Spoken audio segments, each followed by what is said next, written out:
Dua warga Buleleng, Bali yang menjadi korban tindak pidana perdagangan orang atau TPPO di Myanmar berhasil pulang ke Indonesia dengan keadaan selamat.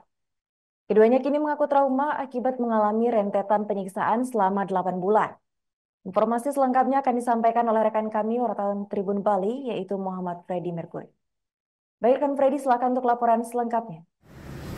Ya, terima kasih dapat saya sampaikan bahwa dua korban tindak pidana perdagangan orang asal Buleleng bernama Kade Agus Aryawan dan Nengah Sunario telah dipulangkan ke Indonesia pada tanggal 21 hari Jumat, tanggal 21 Maret. Keduanya sudah dipulangkan di Indonesia. Jadi dapat saya ceritakan bahwa keduanya ini berangkat secara ilegal ke dengan tujuan awal ke Thailand, karena keduanya ini awalnya tergiur ajakan seseorang berinisial Komang B alias Katak untuk dijanjikan bekerja di sebuah restoran. Hingga akhirnya tanggal 5 Agustus 2024 mereka berangkat dari Bandara Bali menuju Jakarta, transit ke Malaysia hingga akhirnya ke Thailand. Di Jakarta mereka bertemu dengan rombongan lain dari daerah lain juga. Dengan total orang ada 7 orang. Sampai akhirnya mereka berangkat ke Thailand. Namun sampai di Thailand mereka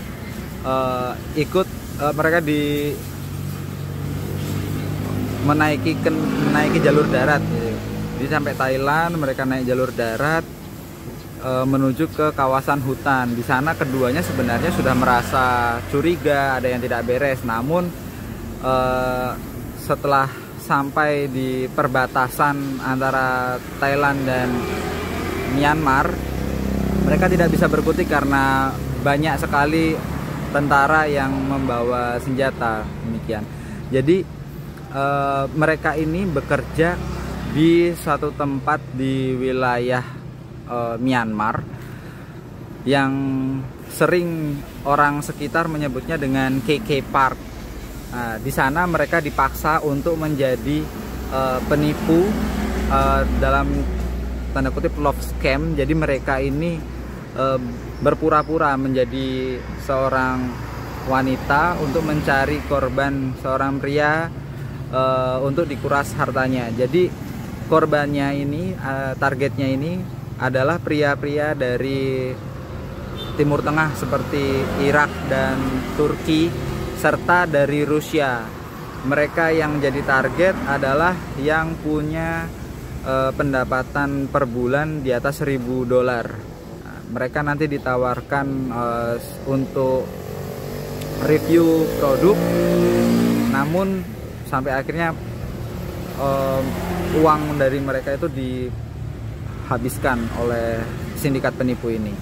Nah, mereka selama 8 bulan menjadi seorang love scam ini, mereka tidak, keduanya antara Agus dan Sunario ini sama-sama sering mengalami kekerasan, baik secara rata-rata kekerasan yang dialami adalah secara fisik, seperti dipukul, disetrum, bahkan mereka juga pernah disuruh squat jam sambil mengangkat galon. Penyiksaan yang mereka alami ini hampir setiap hari, terutama ketika mereka tidak mencapai target. Ya, dan karena hal inilah akhirnya membuat mereka merasa, keduanya si Agus dan Sunario merasa trauma walaupun mereka sekarang sudah pulang.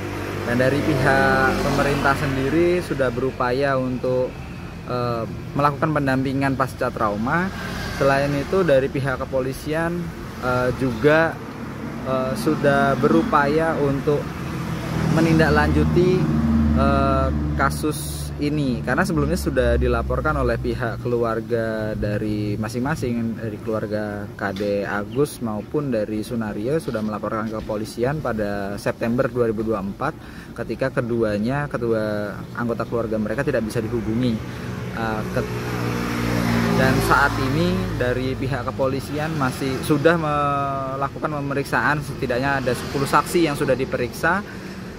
Namun untuk pelakunya sendiri diduga dia masih berada di luar negeri, khususnya di Kamboja.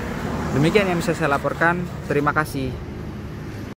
Kalau masalah trauma untuk sementara sih masih nggih sedikit lah. Kemudian yang sumpamane pun ningah ada stroke, jadi kita mulai bingung pikirannya, izin. Kalau pemukulan itu kalau diingat-ingat yang mungkin trauma, tapi itu yang hilangkan itulah. Dan juga di kemarin juga sempat di Jakarta penampungan itu kan juga dites fisik juga kita ada traumanya enggak. Kalau memang ada suara seperti listrik itu itu lagi ini karena setiap hari ini ada listrik. Sekarang sehat ya, masih sedikit trauma lah. Trauma gimana traumanya? Traumanya masih teringat dari penyiksaan, dari awal dari penyiksaan sampai saya bisa pulang dengan sehat. Tapi traumanya kan karena saya setiap hari disiksa, dan punishment itu setiap hari, olahraga yang tidak masuk logika. Disiksanya seperti apa? Disiksa itu kita tuh dipukul pakai besi, pakai kayu, pakai kabel, distrum. Kalau kita kerja ngantuk tuh disiram baru distrum. Oh. Kalau olahraganya tadi tidak masuk logika kan karena kita pertamanya soalnya banyak olahraga yang tidak masuk logika. Kita ngangkat galon 2 jam, naik turun sambil jalan. Udah tuh olahraga 2 jam tuh lari tanpa istirahat. Kalau kita istirahat, kita kan di strum, dipukul. Beli yang biasanya memicu trauma setelah beli pulang ini apa kira-kira? Kenapa? Yang biasanya memicu trauma ketika setelah beli pulang? Ya, saya tentu mendengarkan itu merasa ya, sedih ya, turut bersimpati dan berempati terhadap keadaan masyarakat kita, Pak Sunaria. Tadi sempat mengobrol langsung, kebetulan memang di bulan September kami mendapatkan laporan terkait peristiwa keresahan daripada keluarganya tidak bisa dihubungin dari bulan Agustus 2024 itu. Nah, kami berusaha menangani melalui serangkaian tindakan penyelidikan. Kami melakukan pemeriksaan di baik saksi-saksi, imigrasi, lion, artinya men-tracing keberangkatan beliau sampai sejauh mana. Nah, kami juga sudah koordinasikan pada saat penanganan itu kepada Bareskrim, Tipidum bagian TPPO, termasuk juga koordinasi dengan Kemenlu, menyampaikan data-data perkembangan tindak lanjut yang memang. Download Tribun X sekarang, menghadirkan lokal menjadi Indonesia.